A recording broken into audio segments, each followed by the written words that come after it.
Zara Jennings slumped into her window seat, exhaling sharply as she adjusted the strap of her bag. Delays, security lines, and a long-haul flight ahead this day had been exhausting. She just wanted to put on her headphones and disappear into a movie. The seat beside her remained empty for now. But just as she thought she might have hit the jackpot with an unoccupied neighbor, a tall man slid into it. He had sharp features, piercing blue eyes, and an air of quiet confidence. His tailored navy jacket and expensive-looking watch made her certain of one thing: he was definitely first-class material who had somehow ended up back here. "Looks like we're seatmates," he said, his voice smooth and deep. Zara gave a polite smile. "Hope you don't snore." His lips twitched in amusement. "I'll do my best." She turned toward the window, but the plane wasn't even taxiing yet, and the man beside her radiated an undeniable energy like he was used to being listened to. "You travel a lot?" he asked casually. "Not really. Just heading home after a work conference," she admitted. "You?" He hesitated for a second before answering. "More than I'd like." There was something about the way he said it, like he wasn't just talking about airplanes but something bigger. But Zara wasn't about to pry. Still, as the flight took off and drinks were served, their conversation deepened. He had a way of making her forget she was exhausted. His name was Bennett Hayes, and he had a dry sense of humor that matched hers perfectly. "So, what do you do?" she asked after an hour of talking about everything from window versus aisle seats to the best travel snacks. Bennett hesitated again before answering. "I run a company." Zara raised an eyebrow. "That's vague." He chuckled. "Fair enough. I own a few businesses. Mostly investments." "Ah, so you're one of those finance types?" she teased. "You could say that," he said, his tone unreadable.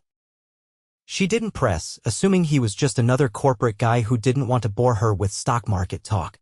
Instead, they talked about music, movies, and travel destinations. He listened intently when she spoke, asking follow-up questions like he actually cared about her answers. It was rare. Most men she met barely paid attention beyond the surface.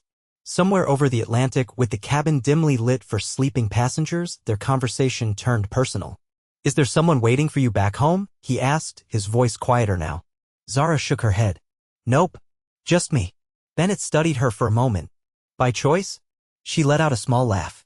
"I guess. I've been too busy trying to get my career on track. Relationships take time, and I haven't met anyone worth the effort." His gaze lingered on her. "I find that hard to believe." She rolled her eyes playfully. "What about you? A girlfriend? Wife? Secret family in another country?" He smirked. "No," smiled. "No wife. No secret family. Just me too." Something about the way he said it made her chest tighten. For the rest of the flight, they talked until their voices were hushed with exhaustion. And when she finally drifted off to sleep, she barely registered the way Bennett adjusted his own seat, letting her head rest lightly against his shoulder. She woke up to the captain announcing their descent, and Bennett was already awake, watching her with an unreadable expression. "Morning," he said, his voice rough from sleep. She straightened, suddenly aware of how close they'd been. "Sorry, I didn't mean to." "It's fine," he interrupted, his tone warm. "You looked comfortable." Zara pressed her lips together, ignoring the way her heart fluttered. This was ridiculous. It was just a flight, just a stranger she'd never see again. Except when they landed, and she gathered her things, Bennett didn't just walk away. "Can I get your number?" he asked, his voice steady but his eyes holding something deeper than casual interest. Her heart pounded. She wanted to say yes, but this was crazy. Instead, she smiled, shaking her head. "Let's leave it as a perfect flight conversation. No expectations." Bennett's jaw tensed slightly, but he nodded, accepting her answer. "All right, Zara." And just like that, she walked away, convinced she'd never see him again. She had no idea she'd just spent the last 10 hours talking to one of the most powerful billionaires in the world. Or that he wasn't about to let fate decide if they met again.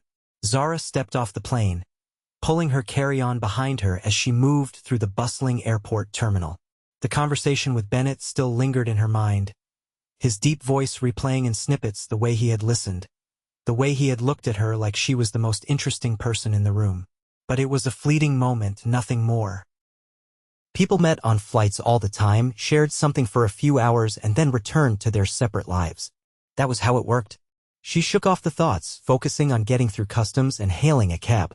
The city lights blurred past her as she rode home, exhaustion settling in.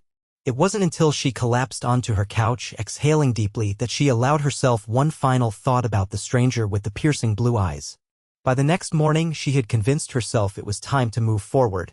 Work awaited, emails piled up, and life continued. Across the city, in the penthouse of an exclusive high-rise, Bennett Hayes stood by the floor-to-ceiling windows, a coffee cup in hand. His assistant, Daniel, stood a few feet away, waiting for instructions. "You're distracted," Daniel noted. Bennett didn't turn. "Find someone for me." Daniel lifted a brow. "A business contact?" "No." Bennett finally turned, his expression unreadable. "A woman." "Zara Jennings." Daniel didn't question it. He had worked for Bennett long enough to know when something was important to him. "I'll see what I can do." Bennett nodded, already lost in thought. He wasn't the type to chase people. But something about Zara Jennings had stayed with him. And he wasn't willing to let it go just yet. Zara adjusted her blazer and stepped into the sleek office building, balancing her coffee as she made her way to her desk. The marketing agency where she worked was already alive with movement phones ringing, coworkers chatting, deadlines looming. Finally back from that work trip, her friend Olivia asked, leaning against Zara's desk. "Yep." And straight back into the chaos, Zara replied, switching on her computer. Olivia tilted her head. "You seem different." Zara hesitated. "Different how?" "Like something's on your mind." Zara considered brushing it off. But Olivia was persistent. "Met someone on the flight," Zara admitted. Olivia's brows lifted. "Oh, just a stranger. We talked, that's all." And nothing. "We went our separate ways." Olivia didn't look convinced. "If it was nothing, you wouldn't still be thinking about it." Zara waved her off. "Drop it. Work first, romantic daydreams later." She focused on her tasks, pushing aside any lingering thoughts of Bennett. That afternoon, as Zara walked to a cafe near her office to grab lunch, she felt an odd shift in the air, like she was being watched. She shook off the feeling, chalking it up to city paranoia, but as she turned the corner, her steps faltered. Bennett Hayes stood by the entrance of the cafe. For a moment, she thought she was imagining it. But no, there he was, wearing a sharp suit that made him look completely out of place among the casually dressed crowd. He saw her the moment she saw him, his expression unreadable. Zara approached slowly, heart pounding. "What are you doing here?" Bennett studied her. "I was hoping to see you again." She blinked. "You tracked me down." He didn't flinch. "I did."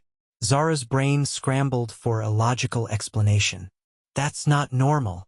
Bennett tilted his head. "I don't do normal." A laugh burst out of her. Unexpected. "Clearly." He gestured toward the cafe. "Join me for lunch?" Zara hesitated. Every instinct told her she should walk away. This was too much. Too strange. And yet, curiosity tugged at her. She exhaled. "One lunch. That's it." Bennett held the door open for her. "That's all I'm asking for." Inside, the cafe buzzed with conversation, the scent of fresh coffee filling the air. Zara slid into a chair, watching as Bennett did the same across from her. "You're very persistent," she noted. He met her gaze. "I know what I want." Zara arched a brow. "And what is it you want?" He didn't look away. "To know more about you." She wasn't used to this, the directness, the intensity. Most men played games, hesitated, left things unsaid. But Bennett Hayes wasn't like most men. "So, you own businesses," she said, steering the conversation into safer territory. "I do." "Anything I'd recognize?" His lips quirked, amused. "Probably." Zara narrowed her eyes. "You're being vague again." Bennett leaned forward slightly. "I like keeping some mystery." She rolled her eyes but couldn't hide her amusement. "Fine, be mysterious. But I get to ask one question you have to answer honestly." He nodded. "Go ahead.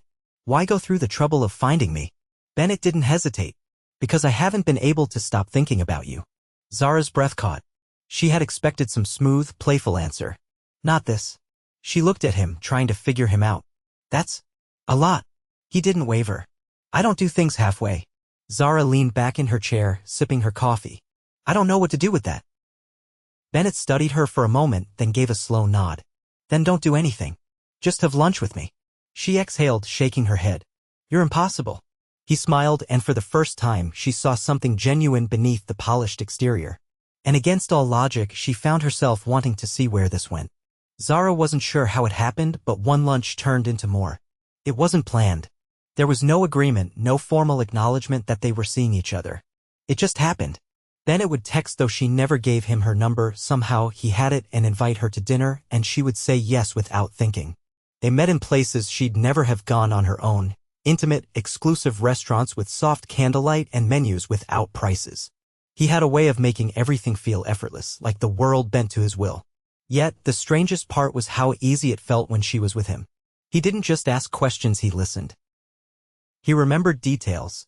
She mentioned once, in passing, that she loved tiramisu, and the next time they went out, there it was, waiting at the end of their meal. "You don't have to do things like this," she told him one evening, watching as he poured her a glass of wine. "I know," he said, handing her the glass. "But I want to." It was unnerving how direct he was. Zara wasn't used to men who didn't play games. He never pretended to be indifferent, never acted too busy or too distracted. He wanted to be around her, and he made sure she knew it. And that scared her. One evening, as they walked along the waterfront after dinner, the city lights reflecting in the rippling water, she finally asked him what had been gnawing at the back of her mind. "Bennett, why me?" He glanced at her, his expression thoughtful. "What do you mean?" "You could be with anyone," she said, trying to keep her voice light. "I mean, she hesitated. "Go on," he encouraged. She sighed. "You're rich, powerful. You move in circles I can't even imagine. So why are you spending your time with someone like me?" Bennett stopped walking, turning to face her fully. "You think this is about status?" She crossed her arms, suddenly feeling exposed. "Isn't it, at least a little?" His gaze held hers, steady and unflinching. "Zara, the circles I move in? They're exhausting. Everyone wants something. A deal, an advantage, a way in. You're the first person I've met in a long time who doesn't want anything from me." She frowned. "That's not true. I want your time, your attention." "That's different," he interrupted. "You want me for me, not for what I can give you." Zara wasn't sure how to respond to that. He exhaled, running a hand through his hair. "You think I don't know how this looks? A man like me showing up in your life out of nowhere? But I don't do things without reason, Zara. And the reason is simple: I like you." She felt her breath catch. "I like the way you challenge me, the way you don't care about impressing me. You don't treat me like I'm some untouchable figure." His voice softened. "I don't want to be admired, Zara. I just want to be wanted." Her chest tightened at his words. She had spent so much time convincing herself that this was temporary, that he would eventually move on to his world of CEOs and high-profile deals. But now she wasn't so sure, and that terrified her. "You don't even know me," she whispered. Bennett stepped closer, his presence overwhelming. "Then let me." The air between them crackled with something unspoken. For a moment she considered running, pulling away before she got too deep. But something in the way he looked at her, the way he had always looked at her, made her stay. She swallowed hard. "Okay."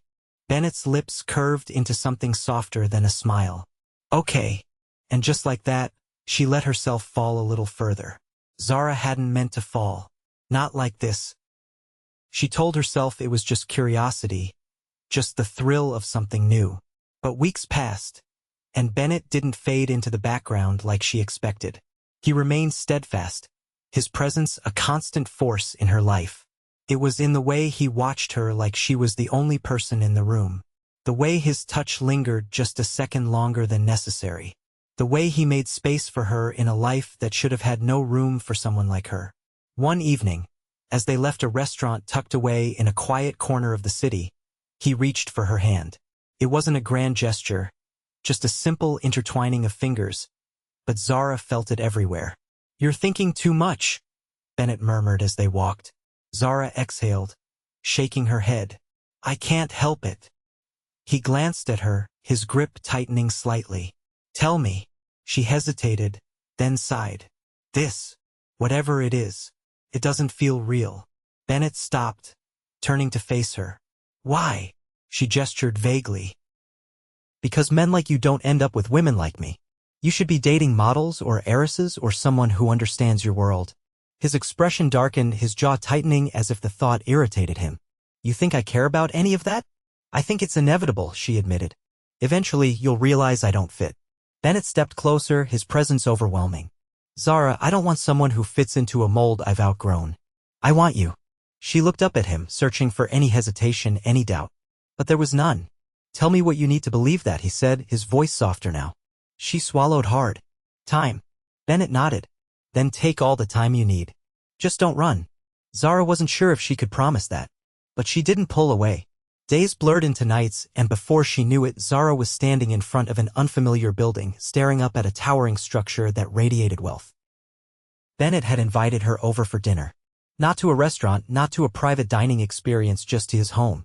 She hesitated before stepping inside, the sleek lobby so pristine it felt like walking through a museum. The elevator ride to the top was silent, her reflection staring back at her in the mirrored walls. When the doors slid open, Bennett was already waiting. Welcome, he said, his voice warm. Zara stepped inside, taking in the space. It was expansive, with floor-to-ceiling windows that framed the city skyline.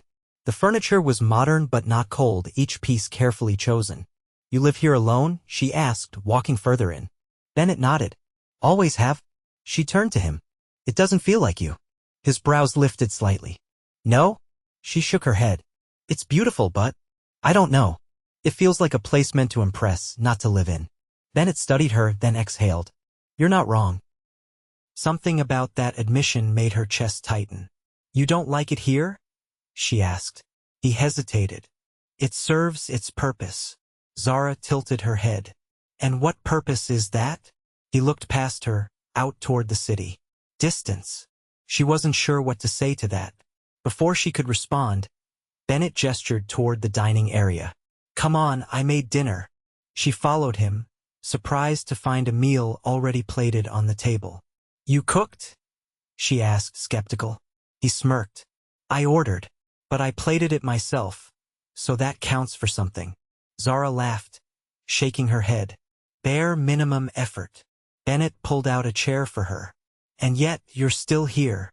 She sat down, watching as he took the seat across from her. You do this often? She asked. Dinners at home? No, she said, meeting his gaze. Letting people in. Bennett was silent for a moment. No. Zara swallowed, suddenly feeling the weight of what this meant. She looked down at her plate, her appetite fading under the realization that this was dangerous. That this wasn't just a game to him.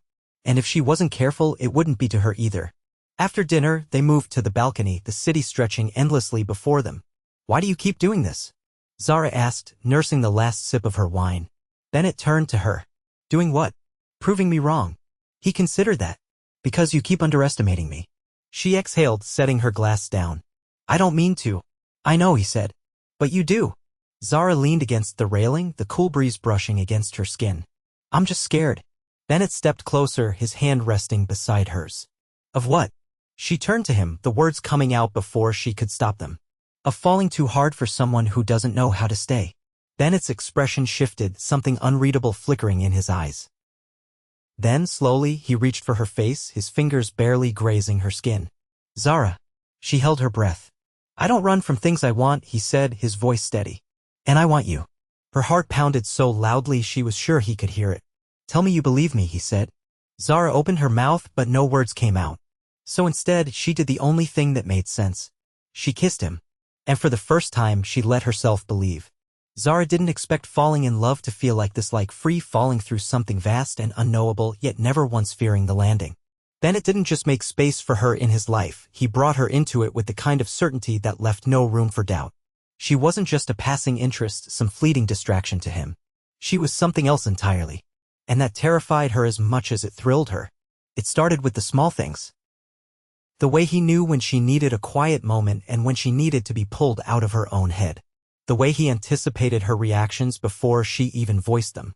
He had an uncanny ability to read her, like he'd spent years studying every glance, every hesitation, every unspoken thought.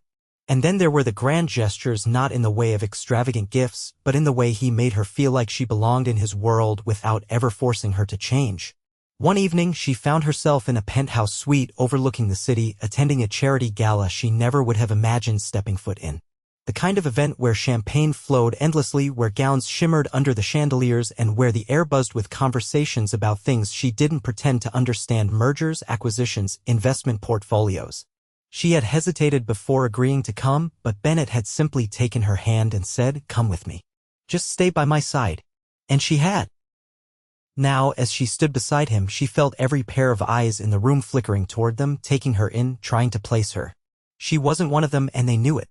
A woman with carefully styled blonde waves and a diamond necklace that probably cost more than Zara's entire apartment leaned in with an almost predatory curiosity. "Bennett," she purred, ignoring Zara entirely. "I was beginning to think you'd sworn off these events."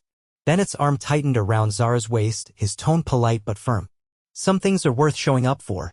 The woman's gaze finally drifted to Zara, assessing her with a sharpness that wasn't entirely hidden behind her practiced smile. "And who is this?" Before Zara could answer, Bennett did it for her. "Zara Jennings." His voice held a quiet certainty, a finality that needed no further explanation. The woman's brows lifted slightly, but she recovered quickly, offering a lukewarm, "How lovely." Zara knew what that meant. Lovely, in that world, was a placeholder for something else entirely. A polite way of saying, "You don't belong here." She suddenly felt like she was standing on the edge of something fragile, something that could crack beneath her at any moment. Bennett must have sensed it because he looked down at her then, his gaze steady. "Are you all right?" She forced a smile, unwilling to let the moment crack her composure. "Of course." But later, when they were alone in the car, she let out a breath she hadn't realized she was holding. "Tell me," Bennett said, his voice low. Zara stared out the window. "I don't fit in your world." His fingers brushed over hers, drawing her attention back to him. "That's not true." She turned to face him fully. "Isn't it?" Bennett's expression hardened, not with anger, but with something else. Something deeper. "Do you think I care about the people in that room? About their opinions?"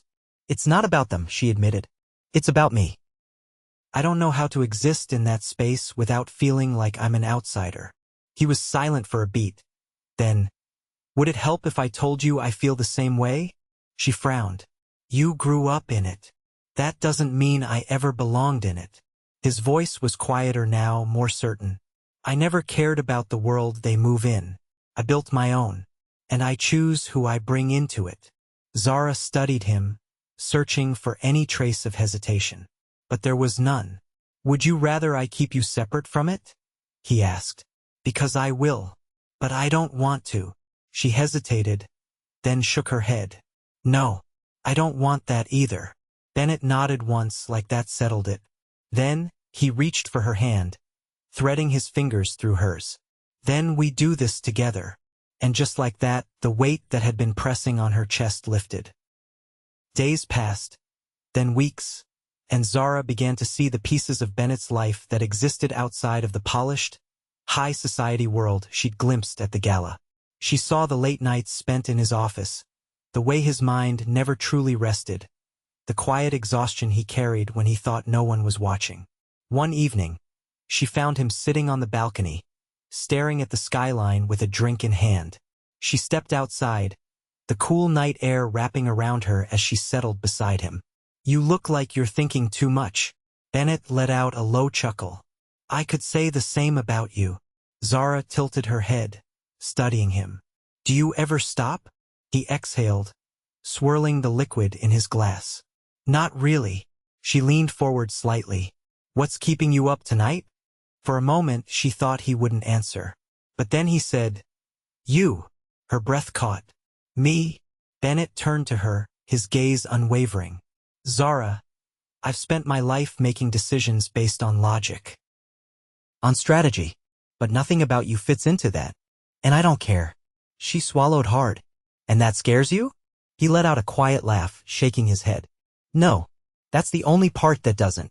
Zara's chest tightened, her heart pounding in a way that was both terrifying and exhilarating. Slowly, she reached for his hand, lacing her fingers through his. Then stopped thinking. Bennett studied her for a long moment before nodding once. "Okay." And as he pulled her closer, pressing his lips against hers, Zara realized something. She wasn't falling anymore. She had already fallen. Zara didn't realize how much space Bennett had taken up in her life until one evening when she walked into her apartment and it felt empty. Not physically, her furniture was there, her books stacked on the shelves, but in a way that made her chest tighten. She had spent the last few weeks wrapped in his world, learning its edges, finding her place within it. But tonight, she was alone. And she hated it. Before she could talk herself out of it, she grabbed her coat and left, hailing a cab without hesitation. The driver barely had time to ask where she was going before she gave Bennett's address. When she arrived, the doorman recognized her immediately, allowing her up to the penthouse without question. She stepped off the elevator, her stomach flipping as she knocked on the door. It opened within seconds. Bennett stood there, sleeves rolled up, his expression shifting the moment he saw her. "Zara," she exhaled, suddenly realizing she had no plan. "I didn't want to be alone tonight." His eyes searched hers, and without a word, he stepped aside, letting her in. The moment the door closed, he turned to face her. "You should have told me. I would have come to you." She swallowed. "I didn't think about it. I just—" Bennett cupped her face, his touch grounding. "You don't have to explain." Her breath caught. "I don't." He shook his head. "No. You don't have to justify wanting to be with me." The simplicity of it undid her. She leaned into him, and he didn't hesitate, pulling her in fully, wrapping her in an embrace that made everything else fade away. They stayed like that for a long moment, neither of them speaking. When he finally pulled back, his gaze was steady. "Stay." She searched his face. "Tonight? For as long as you want." Something inside her settled. "Okay." And just like that, the space that had felt empty before was filled again. Days passed, and Zara found herself slipping into Bennett's world more naturally than she expected. Not because it was easy, but because he made it feel like she belonged.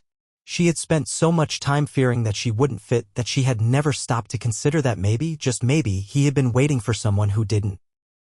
One evening, as they sat on his balcony, watching the city stretch endlessly before them, Bennett laced his fingers through hers. "You once told me you were afraid I wouldn't stay." Zara turned to him, heart pounding. "I remember." He exhaled, his grip tightening slightly.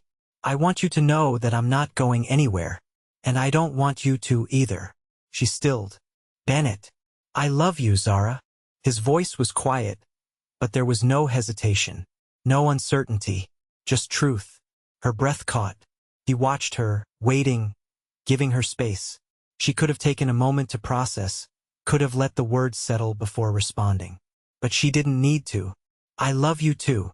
The relief in his expression was immediate, but he didn't give her a chance to say anything else before he kissed her, pulling her into something deep, something sure. And in that moment, Zara knew. She wasn't afraid anymore. Weeks later, Bennett took her away for the weekend, refusing to tell her where they were going. She had protested at first, claiming she had work, but he had simply smiled and said, "Trust me." She had. Now, as they stood on the edge of a secluded beach, the waves lapping gently at the shore, she turned to him, suspicion in her eyes. "All right, tell me. Why did you bring me here?" Bennett reached into his pocket, pulling out a small velvet box. Zara's breath hitched. He dropped to one knee, the setting sun casting a golden glow around him. "Zara Jennings, you walked into my life on a flight I wasn't even supposed to be on. And since that moment, nothing has been the same. I don't want it to be. I want you. Today, tomorrow, always." Her vision blurred with tears. He opened the box, revealing a ring that sparkled like the ocean behind him. "Marry me." Zara let out a shaky breath, barely able to form words. "Yes." Bennett slipped the ring onto her finger before standing, pulling her into his arms.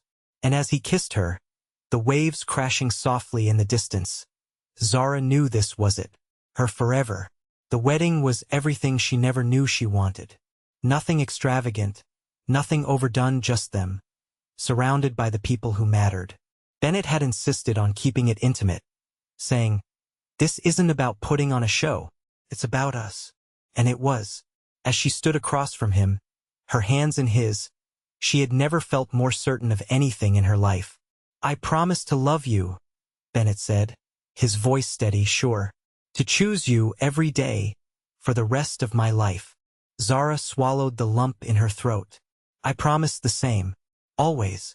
When the officiant pronounced them husband and wife, Bennett wasted no time in pulling her close, kissing her deeply as their friends and family cheered around them. And as they walked hand in hand down the aisle, stepping into a future neither of them had planned for but both of them wanted, Zara smiled. Because this wasn't just a love story. This was their story. And it was only just beginning.